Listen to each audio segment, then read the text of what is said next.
بسم اللہ الرحمن الرحیم اللہم صلی علی محمد عبدک و رسولک علی المؤمنین والمؤمنات والمسلمین والمسلمان۔ حضرت کے اصل واعظ کی طرف العید والوعید کی طرف ہم لوٹ رہے ہیں۔ بیچ میں حج آگے، اس کے حج کی اہمیت کے پیش نظر اسی طرح ہمارے سفر تھے مستقل، پشاور، پھر اسلام آباد، ایوبیہ، ایبٹ آباد، مانسیرا،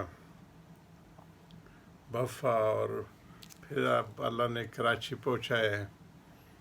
تو سفروں کی اپنی ایک نوعیت تھی، سفروں کے بھی حالات ہمارے اس کا ایک حصہ رہے، اور اس کی مناسبت سے کچھ نہ کچھ جاری رہا۔ یہ یوں کہہ سکتے ہیں کہ رمضان مبارک شعبان سے شروع ہوئی تھی یہ عید الوعید۔ رمضان مبارک میں فضائل رمضان کو شامل کیا،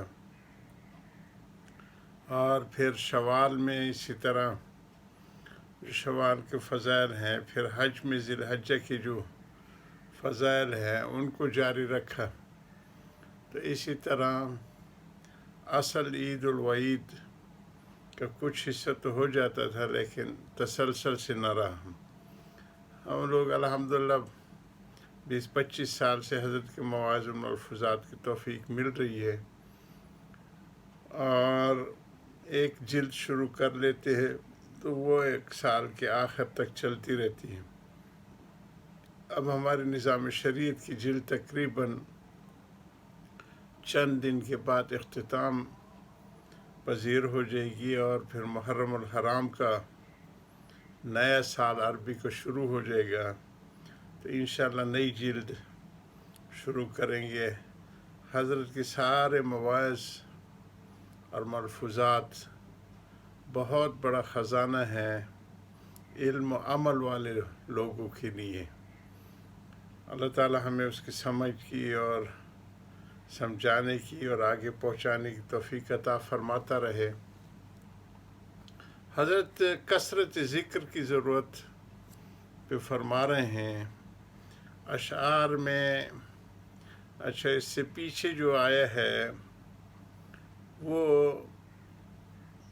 حضور صلی اللہ علیہ وسلم کی اسی دعا کا کہ جو رمضان میں انہوں نے ممبر پہ چڑھتے ہوئے جبریل امین علیہ السلام کے کہنے پہ انہوں نے آمین کہی، اسی کو جاری رکھے ہوئے حضرت۔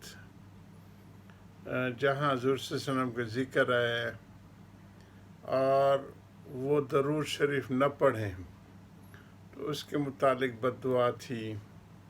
پھر درود کی کچھ تفصیل آ گئی، اور مخارج اور کثرت ذکر کا کچھ ذکر آیا ہے کہ وہمی مزاجوں کے لیے وہ بحث مباحثے میں لگے رہتے ہیں اور چھلکے کے اوپر بحث کرتے رہتے، لب تک نہیں پہنچ پاتے۔ جو حقیقی گودا ہوتا ہے اس تک وہ نہیں پہنچ پاتے۔ تو کثرت ذکر مطلوب ہے، مخارج کی زیادہ رعایت اس میں نہیں ہے۔ شروع میں نیت ٹھیک ہو، شروع کا تلفظ ٹھیک ہو، بیچ میں پھر جس طرح چلتا رہے اس کو مشائخ وقت گوارا کرتے رہتے ہیں۔ اسی طرح نفی اثبات میں جو یہ قید ہے کہ 10 مرتبہ کے بعد محمد رسول اللہ کہا کرے، یہ 12 تسبیحات ہمارے بزرگان دین بتاتے ہیں، اس میں 2 تسبیحات نفی اثبات کی ہوتی ہیں۔ تو سکھانے والوں کو کچھ اصول مقرر کرتے ہیں تاکہ ان کو پختگی حاصل ہو جائے، رچ بس جائے، ورنہ منتہی لوگوں کے لیے اس کی پھر ضرورت نہیں رہتی۔ حضرت جنید بغدادی رحمہ اللہ آخری زمانے میں تسبیح لیے بیٹھے تھے، تو تو ان کے ہم اثر بزرگ گئے اور کہا کہ جنید ابھی تک تسبیح، تو فرمایا جس کی وجہ سے ہم اس مقام تک پہنچے اس کو چھوڑتے ہوئے اب شرم آتی ہے۔ تو طالب علموں کو اور سالکین کو اور طالب حق لوگوں کو سکھایا جاتا ہے، جیسے کہ الف با تا سا سکھایا جاتا ہے، اور لغت اور کتابت اور لکھنا، اور اس کو ایک مشق کرائی جاتی ہے۔ اس طرح ذکر تاکہ دل و دماغ میں رچ بس جائے، دھن حاصل ہو جائے۔ تو یہ بزرگان دین نفی اثبات، کل 2 تسبیحات 200 کی، یعنی لا الہ الا اللہ، لا الہ الا اللہ سکھاتے ہیں۔ پہلے بزرگان دین تو سیدھے کندھے سے اور دل کے اوپر تصور رکھ کے اس کو، لیکن جب سے خلیجی ملکوں میں اور بالخصوص حرمین میں اس کے اوپر جنگ و جدل ہونے شروع ہو گئی، ان کے لوگ آ جاتے تھے، کہتے یہ کیا ہے، ادھر سر ہلا رہے ہو، ادھر کر رہے ہو۔ ان کی ناسمجھی کی وجہ سے پھر ہم لوگوں نے کچھ اس میں بہت سی چیزوں میں اللہ پاک نے توفیق عطا فرمائی کہ اس ماحول کے ساتھ ساتھ کام چلتا رہے۔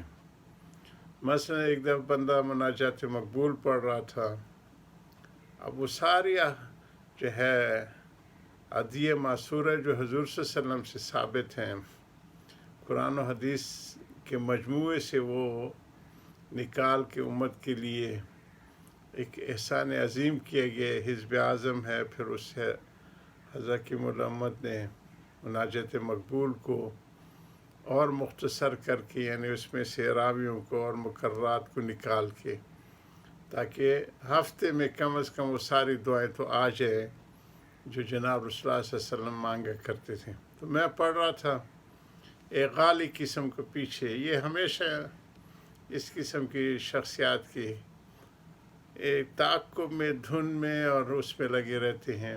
تو آ کے میں نے 2 رکعت صلاۃ حاجت پڑھی مطاف میں اور وہ نکالی، تو کہنے لگے اے حاضر خرافات، انا للہ و انا الیہ راجعون۔ میں نے کہا اتقوا اللہ شیخ، تقوی اور اللہ کا خوف اختیار کرو، اس کو پکڑو، اس میں ایک دعا بھی اگر قرآن و حدیث کے ہٹ کے ہو تو پھر مجھے کہو، اور جو ادعیہ معصورہ کو خرافات کہنا تو بہت بڑے۔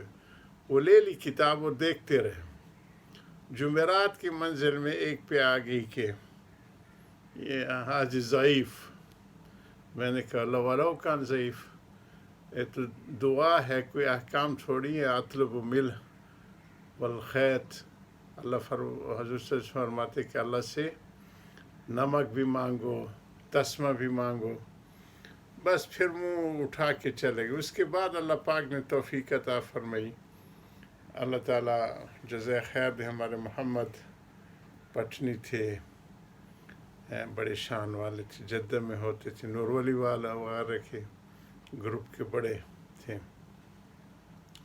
تو انہوں نے ان کی وساطت سے پھر ہم لوگوں نے مناجات مقبول کا ٹائٹل ہٹا کے ادعیہ معصورہ کا نام لکھا، اور اس میں دوسرا اعتراض اس نے کہا تھا کہ اے حاضر سبت و احد، تو ہم لوگوں نے منزل اول، منزل دوم، منزل سوم کر کے فقط عربی کا وہ جو دعائیں تھیں اس کو چھپائی، وہ پھر لاکھوں کی تعداد میں الحمدللہ عرفات میں بھی تقسیم ہوتی رہی۔ اللہ تعالیٰ ہمارے بشیر محمد صاحب جو ہمارے اس کے جو تھے جج تھے اور بڑی دیانتدار اس میں زندگی گزاری، ابھی ان کے انتقال ہوئے گزشتہ دنوں میں، تو صدیقی ٹرسٹ کے وہ سربراہ تھے منصور زمان کے بعد۔ تو انہوں نے بھی گزشتہ اس حج میں نہیں، جو اس سے پچھلا حج تھا، کئی سینکڑوں کی تعداد میں یہ کتاب بھیجی تھی PIA کے منیجر کے ہاتھ میں، اور ہم نے تقسیم کی توفیق ملی تھی۔ وآخر دعوانا الحمدللہ رب العالمین۔